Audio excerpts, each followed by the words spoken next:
vamos explorar um tema que está dando o que falar: a chamada PEC da blindagem, ou PEC das prerrogativas. Se tivesse vigorado nos últimos anos, poderia ter evitado a prisão de pelo menos 12 deputados, entre os quais Paulo Maluf, Flor Delis e Chiquinho Brazão. Vamos destrinchar o porquê disso, os impactos, os escopos e os riscos para a democracia brasileira. O que é a PEC da blindagem? A PEC 3 a 21, popularmente chamada de PEC da blindagem, propõe mudanças constitucionais para dar ao Congresso o poder de decidir se parlamentares podem ser processados ou julgados pelo STF. Basicamente, ela quer condicionar a ação do STF sobre deputados ou senadores à autorização prévia da Câmara ou do Senado. Wikipédia. Essa proposta foi apresentada em 2021 pelo deputado Celso Sabino, à época do PSD. Tinha como objetivo resguardar prerrogativas parlamentares, ou seja, proteger legisladores de processos diretos no STF sem autorização legislativa. Wikipédia. Em 2025, a PEC voltou com força na agenda da Câmara. Hugo Mota pautou seu exame, indicou um relator, e houve votação e emendas que incluíram medidas como voto secreto para autorização de processos contra congressistas. Wikipédia 2. Quem são Maluf, Flor Delis e Chiquinho Brazão? Casos emblemáticos. Se pensarmos nos deputados que já foram presos ou condenados, 3 nomes se destacam. Paulo Maluf, conhecido político de longa trajetória, com vários processos e prisões, principalmente por acusações de corrupção. Flor Delis, ex-deputada acusada de envolvimento em crime de grande repercussão, com condenações ligadas ao assassinato de marido, etc. Chiquinho Brazão, envolvido em escândalos e processos, espero que você confirme quais.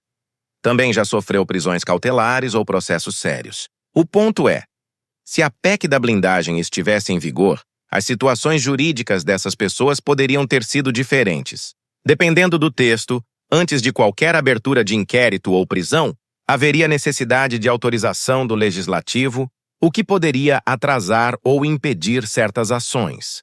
Como a PEC poderia ter evitado essas prisões? Aqui entram os elementos práticos. A autorização prévia pelo Congresso, Câmara ou Senado, antes de o STF agir, poderia funcionar como barreira procedural. Ou seja, não bastaria ter provas. Seria preciso que deputados aprovassem que o STF atue contra outro deputado. O voto secreto em algumas das propostas da PEC reduziria o risco de retaliações políticas para quem autoriza prisões ou processos. Alguns deputados que poderiam votar sim podem se sentir protegidos se o voto for secreto. Em casos censórios ou de direito penal, prisões emitidas com base em decisões do STF poderiam ser contestadas no Legislativo antes de serem cumpridas. Então, no caso de Maluf, Flor Delis ou Brazão, se o STF tivesse que pedir aval ao Congresso, talvez o processo ficasse parado ou recusado, especialmente diante de pressões partidárias ou políticas.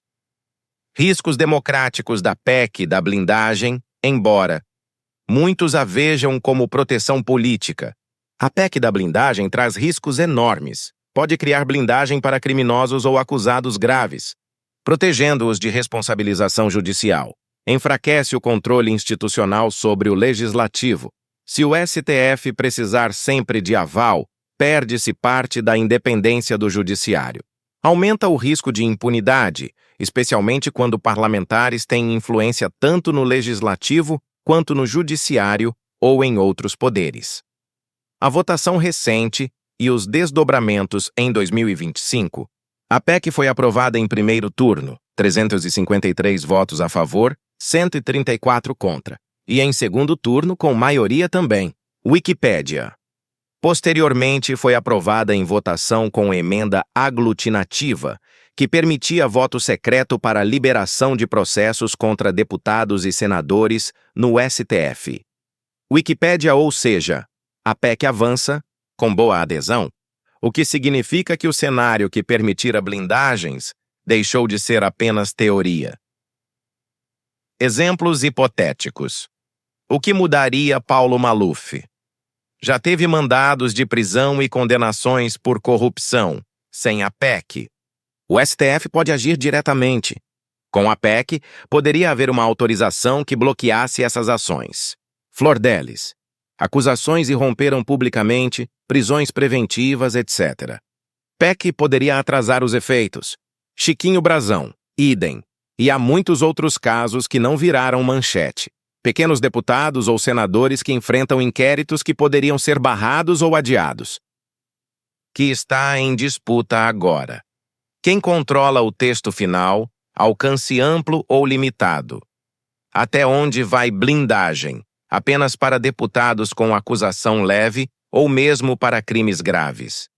Se haverá voto secreto ou aberto para autorizações judiciais, a resistência do STF ou do Judiciário, que pode contestar constitucionalidade ou questionar se a PEC fere o princípio do Estado de Direito. Conclusão: a PEC da blindagem é uma proposta que pode mudar substancialmente o marco jurídico-político do Brasil. Pode se tornar instrumento de proteção indevida de parlamentares acusados, ou ao menos gerar muitos impasses antes de condenações firmes.